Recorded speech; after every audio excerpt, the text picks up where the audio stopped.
sliding down, I'm going to introduce myself. All right, my name is Michael Finkley. I am awesome recruiter for Central Carolina Technical College, but I'm also the founder and executive director of the Finkley Experience, where we serve students in many capacities, from college to finding jobs, scholarships, tutoring, empowerment, uplifting. All right, that's what we're all about. All right, and some of you may or may not know me. I see some familiar faces from school. I am Ms. Johnson. I'm the school district school social worker, so I work with students at every school from MECC up until Monarch Academy. All right, and so we're gonna try to loosen you up just a little bit. You know, it's Friday morning, it's about the weekend, about to start, you know? So I'm gonna give you a story, okay? How many like to tell stories? You like to tell stories? All right, you like to tell stories. I'm gonna tell you a story really quick, and then we're gonna move along, all right? All right, cool. All right, so picture it. This little black boy from Mullins, just so fat and so dark, and people are always picking on him, all right? That was my story, all right? I was, and in some ways as an adult, am still a victim of bullying. All right, I grew up in Mullins. I was the only boy my mama had, all right? So in that responsibility, I was the middle child, and with that, I had a lot on my shoulders, all right? When I was of age to work, you know, I started working. I started, you know, doing things a man should do in the house because my dad wasn't around, all right? So I went out to school. I went to high school, elementary school. I was always picked on, right? I was always the bigger one. I was always the darker one, all right? And back then, I didn't know how to defend myself in that sense. I never fought before, I never had to fight, all right? I always found a way to use my words. I didn't have to curse you out or nothing, but I always found a way to use my words to kind of defend myself as time went on, all right?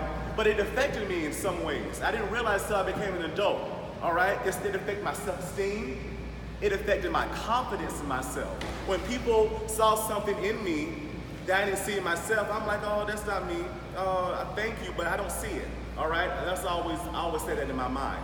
It affected so many different things. It affected relationships I was in, all right? Because I thought that I always had to be a giver in the relationship instead of, you know, having a two-way system going on, all right? It affected me in so many different ways, all right? So many different ways.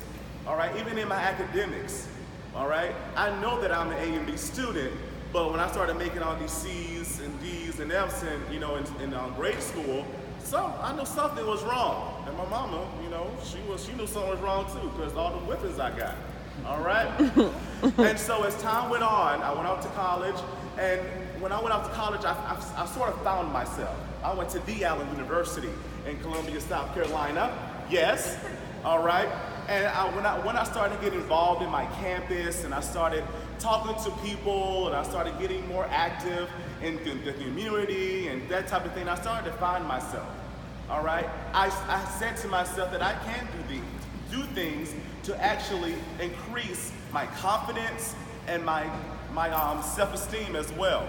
I started hanging around like-minded people, all right, that had the same visions in mind that I had. They wanted goals. They wanted to do different things. They wanted to make all this money, and they wanted to do all that kind of stuff. So I'm like, I'm wanting to hang around like-minded people to actually better myself, to improve myself. And once I knew my worth, it changed dramatically. All right, I'm 29 years old, and it took me a while to figure out this is where I should be. This is what I should be doing in life. To me, I know things happen for a reason and for a season, but in some senses it took too long because I allowed people to dictate in my life what I shouldn't do and what I should not do, all right? And that factored into all stemming to that bullying, all those negative things that people said to me, and I believed them. But when the light bulb came on, I'm like, nah, this ain't me. This ain't me at all. And right then and there, I started to do better for myself. You only are what you are if you answer to what people call you. All right? Knowing your worth is very important. once you know who you are and whom's you are, things started to happen. So within this year alone, things dramatically happened for me. I started my own business. I'm almost finished my second master's degree. I got a promotion on my job. I'm making more money, you know? And so things just start working, okay? Relationships getting better, all right? I'm seeing somebody, hallelujah, all right? So things just started happening for myself because once I had to reevaluate who I really was and what my work was on the inside, it started to come out on the outside, all right? Don't you dare give people the power over you. When people call you this and call you that, they may call you skinny, they may call you fat, they may call you dumb, they call you stupid, and it may not just come from your peers. It may come from parents. It may come from aunts, uncles, Pookie and them. All right? But don't allow people to dictate who you are because you're made for greatness. We're all great in our own special way. There's things that I can do that you can't, and vice versa, right? So again, don't allow people to dictate who you are in life because you're great. He made you great, so be great, all right? So again, as time went on, you know, I started to do different things and I started to speak. And because of my own experiences, because of my own words, I saw people coming back and say, oh, that was very impactful. You changed my way of thinking. You changed my perspective. And I'm like, little old me, just from telling my story? You'd be surprised when you start telling your story to different people, you never know who you're gonna touch. Because I feel like at times, I know at times, people are scared to actually admit to themselves what they're actually going through, or what they've been through. They're scared to confront that within their own self.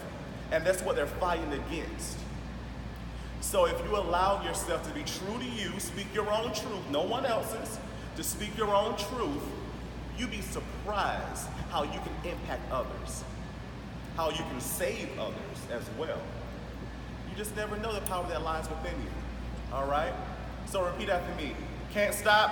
Can't stop. Oh, come on now. Can't stop? Can't stop. Won't stop? Won't stop. Can't stop? Can't stop. Won't stop. Won't stop. You are great. Don't you allow people to stop you from being great. If you don't hear any other time in your life, remember this black man said to you, you're great, okay? Because you are great. Your current circumstance that you're in now does not dictate your ladder, does not dictate your future, because you are made to be